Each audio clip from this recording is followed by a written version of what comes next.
Maybe when I get all the chapters, I'll make a video on YouTube where it's just me reading all the stories, and I'll put like timestamps and everything. We'll see. Because again, I plan to do all the content in this game similar to how I did Wild Arms 1 and currently doing Wild Arms 2. I plan to get all the content done for the YouTube part, basically. Is this Little Rock's right there? Yeah, it's Little Rock, so I need to find a beach that can land in Little Rock, or land near Little Rock, rather.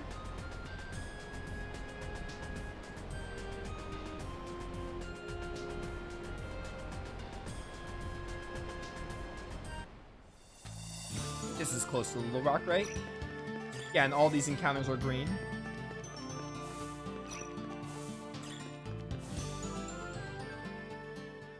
Alright, so I need to find a migrant seal. Claim the lone clifftop chest. It's a chest on a clifftop. We would need the Gale Crest thing with Virginia here, which we have. I might know the one it's talking about, but probably not. Oh, it's probably that chest right there. How about that?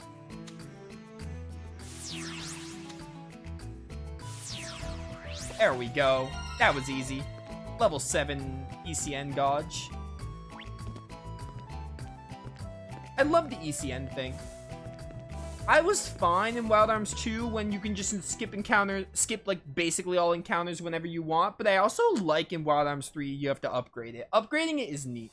Like, I don't necessarily mind that you have to, like, they nerfed it basically and you have to, like, upgrade it to make it good. I find it really, it's nice. It feels rewarding, basically. It feels rewarding to be like, oh, I gotta get the booster kits and the migrant seals and stuff. Like, to constantly power it up throughout the game is also nice. But I also don't mind that Wild Arms 2 is just like, oh, you could skip like basically every encounter except for the red ones. Alright, where am I going now? We need to go northeast of Arc of Destiny, I think.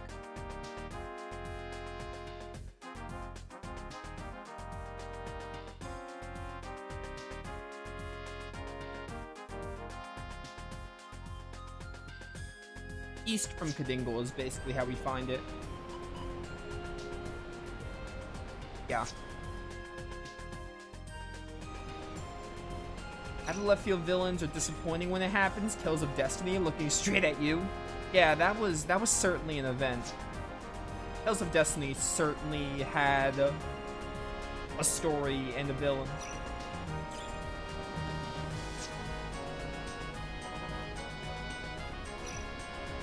Villains in Destiny in general were very lacking.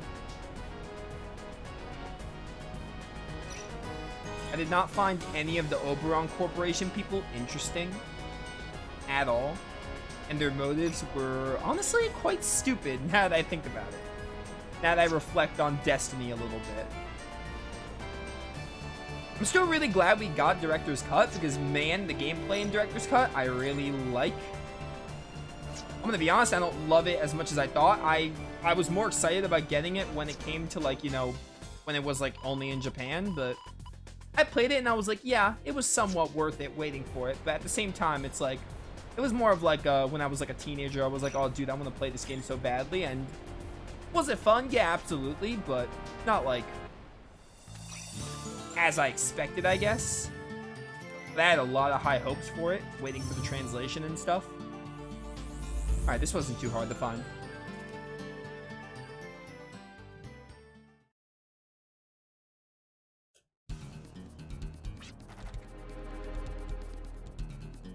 I've been expecting you. You're here for the demolition of the mine shaft, correct? Yes, but can you explain in detail what we're supposed to do? We've already set up a time bomb at the very back of the mine shaft. We would first like to open up the 3 fire protection walls inside the shaft and activate the bomb. The countdown will begin immediately after activation, and once that time is up, the shaft will be history. That about sums up the work to be done, but there's one big problem. Once the countdown starts, there's a good chance you'll encounter monsters. Classic. Unfortunately, there may not be enough time to return until detonation. That's why we can only set the time bomb and not activate it. With only skilled drifters come to mind, would you be willing to accept the job? This job sounds a lot more severe than we initially heard. I can't decide on my own. What do you all think? It's good to let loose once in a while. Sounds like fun. I'm up for it. It all comes down to money. I'm in as long as the reward outweighs the risk. Classic Jet. With that said, would you mind telling us more about the reward?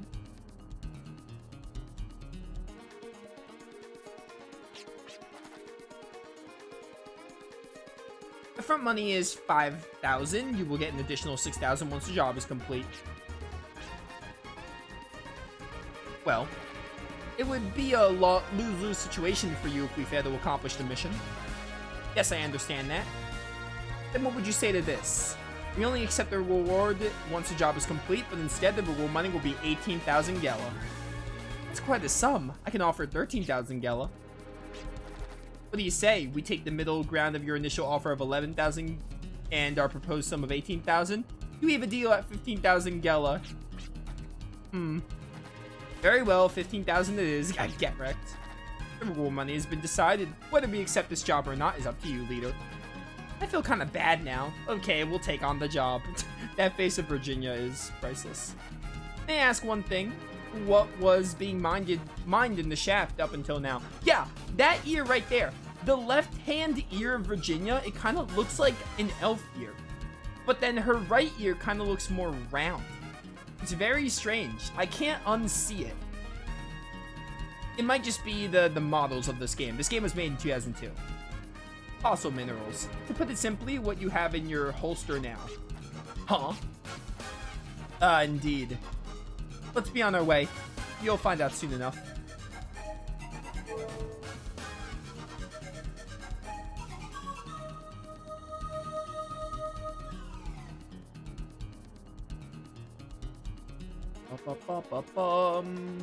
Sorry, I have to really quickly... Yup, there we go. Just had to respond to someone.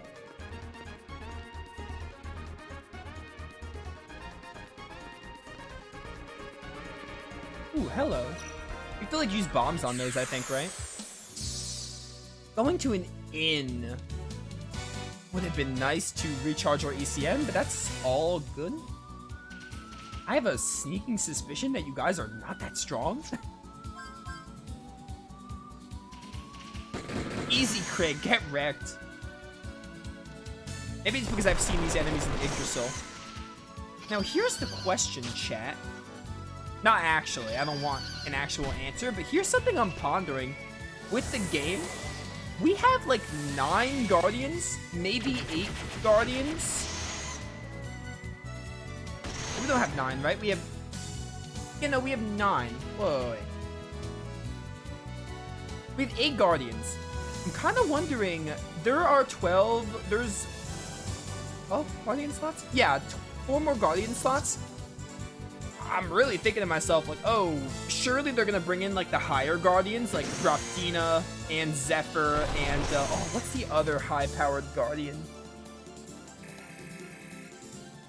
I think Zephyr is the Guardian of Courage. Raftina is Love. But which is the one of Hope? I cannot remember the Guardian of Hope. Basically, what I'm getting at is there's going to be 3 Guardians, surely for Raftina, Zephyr, and the other one that I cannot remember the name of. But then I wonder who the last Guardian's going to be. Surely they're going to have the amount of Guardians where every character can have 3 Guardians each, you know? Surely they're going to have exactly 12 Guardians in the game, or they're not going to have more at this point, but also in the story, they were like, oh yeah, we got the last Guardian, which was Don Darum, so I'm really wondering how they're going to do that. The black pudding. I like pudding, but I don't want it black. I love any kind of chocolate pudding. I haven't had chocolate pudding in a while. Homemade chocolate pudding is the best. Like mud pie. Oh, I'm getting hungry just thinking about it. But yeah, surely there's going to be 4 Guardians left in the game. It'd be so weird if the game had 11 Guardians and one of your characters has an empty slot. Like, they wouldn't do that. surely they designed the game and every character having 3 guardians to have at least 12 guardians, basically. And from what I know about previous Wild Arms games, they're probably going to bring in Raftina, Zephyr, and I cannot for the life of me remember the last one. The guardian of, I think it's Hope. Because Zephyr is Courage, I think. And Raftina is most certainly Love.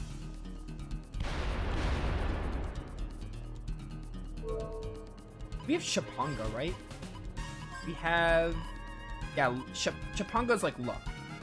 Dondarum's Time. I think these two are considered higher elements in Wild Arms 2. There was a trophy you had to get like all 5 higher power guardians. These 2 were considered higher power. Star Rose, Celestiu, Fengalin. Yeah, these are the classics right here. Grudiv, Shudark, Morgul, and Gale and Fengalin are the classics. Celestiu is new, I think. I don't think Celestiu was in Wild Arms 1 or 2 that I remember, and Star Row might have been? I don't recall. It might have been in 2. And these 2 are in Wild Arms 2. Okay, I can pick these up, but I can't, like, use the bomb for some reason, which is strange. Oh, I see what you want me to do here. You want me to hit that with the crate. It took me a while to realize, but that's what they want me to do.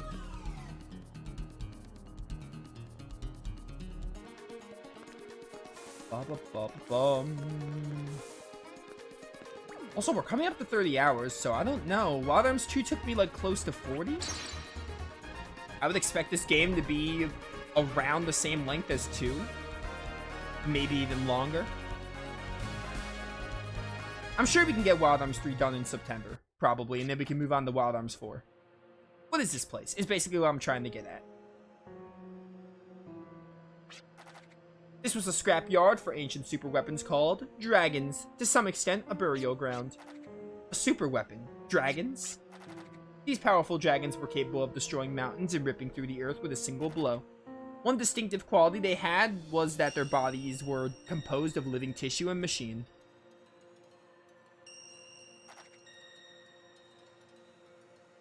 They were a living creature just like humans or animals, but half machine. So these super weapons were actually alive? These dragon fossils are utilized in our everyday lives as fossil energy.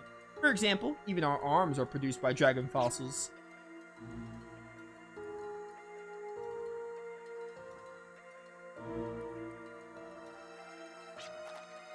Made from beast fossils. I shudder at the thought. Whenever we handle our arms, we synchronize with and focus our spirits into composition. The ritual allows us to activate the arm without outside interference, thereby firing bullets. This is the reason why arms are produced from half tissue, half machine material instead of iron. Half tissue, half machine? Would such an entity have existed?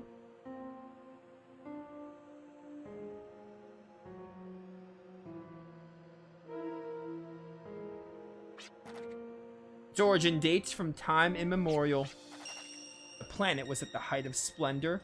Various forms of technology had reached a zenith, and the boundary between man and god was blurred. This has gotta be like some kind of nod to Siegfried. His design is so reminiscent of it.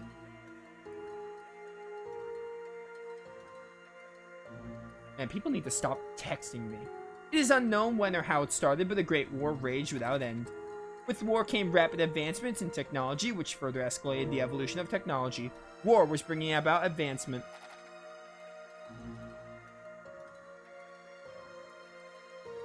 It was the Neo-Sapiens who began to recreate and improve themselves in order to win the war.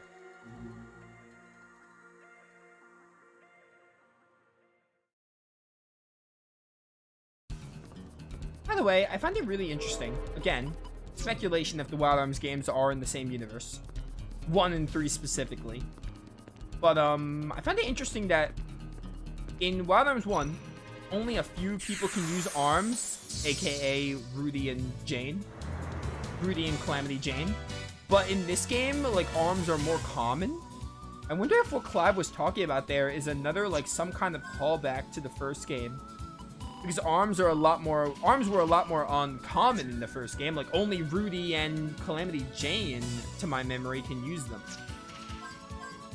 And he said something about machines, and Rudy was like, kind of a machine. basically a robot, essentially. I don't think he was really a robot, but his arm was like bionic or something.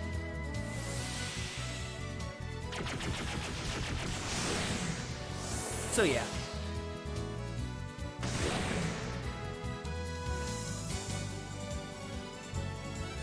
I like having played the games previous to this and drawing like little connections, even if I can just speculate in my own head canon that like, yeah, they're in like the same universe millennia apart or whatever. It's really fun. Do that. What am I supposed to do here? I have to get up there somehow. Oh, there's another crate here.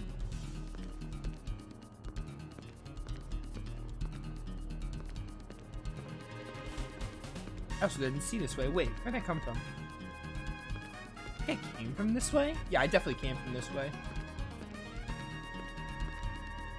I don't know what you want me to do, though, game. Be like... Whoops. That's not where I meant to throw that. Nope, that's not what I have to do. I tried hitting that switch and nothing happened. I could have sworn I tried hitting that switch. Whatever you say, game. Ooh, crystals? Okay, how do I... Can't go up this way? Nope. What's this? Looks like a door, but it also looks very fake. Looks like it's not in, like... Oh, lever. I didn't even see this lever. Alright, very straightforward dungeon. So far. Warriors who accept the half-organic, half-machine structure have attained limitless power and everlasting life. All their fear, anxiety, and weaknesses of the heart have been sealed shut inside their cold, hard steel bodies. It's this very moment that these warriors became an entity that surpassed Neo-Sapiens.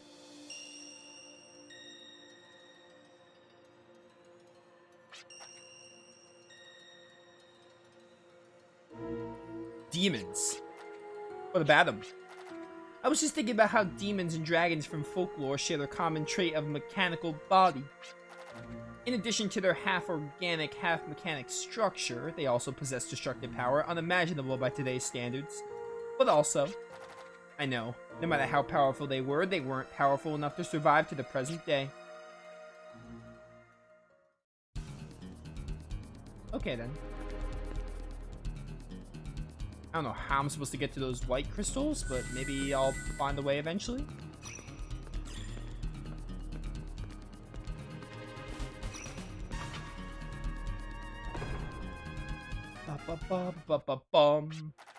Just like you see here, dragon fossils were excavated from various locales, improving technology for the people of today. Here's an interesting fact. From all the fossils excavated, not a single egg or larva was ever discovered. So, what's that supposed to mean? That there is nothing more and nothing less. Dragons neither grow nor evolve. They existed at their evolutionary apex. Evolutionary apex? You mean they're born into their final or ultimate form? Yes, that's one way to interpret it. However, there's a little more to it than that. I like this constantly swapping perspectives between Siegfried and the party. I like when games do stuff like this. These warriors suited with a complete body and spirit were feared and shunned by Neo-Sapiens, known as demons. But these warriors rejoiced at their fear. This only proved how powerful they were as superior beings. However, this evolution of power did not continue forever, and eventually came to an end. Realizing their imminent demise, these warriors took their own mother planet down the path of decay. And so, this planet, the very planet, Terra, where we lived and battled, was engulfed in flames.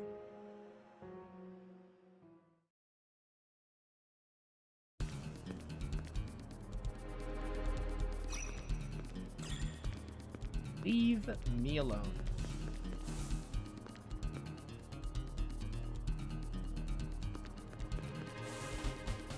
Oh, crystals. I was waiting for, like, white crystals that I could actually pick up. I should Gimel coin just in case they hit me with a boss. You never know when the bosses come in Wild Arms 3. but they also give you so many Gimel coins that it doesn't really matter.